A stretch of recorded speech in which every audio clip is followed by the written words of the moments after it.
In this final lesson of our Python file handling series, we're going to create a real-time log system using Python. Every time you type something, it will be saved instantly into a log file with a timestamp. Sounds cool, right? Let's walk through the code. We start by importing datetime so we can capture the current time whenever a message is logged.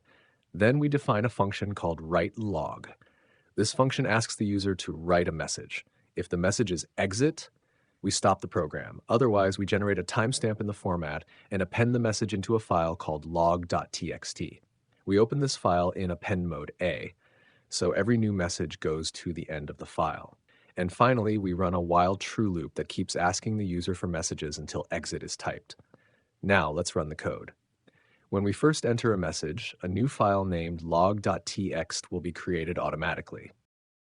And you'll see that your message appears inside the file with the exact time it was entered. Let's type a few more messages. As you can see, all your inputs are being saved in real time to the log file, perfect for keeping notes, tracking user actions, or just experimenting.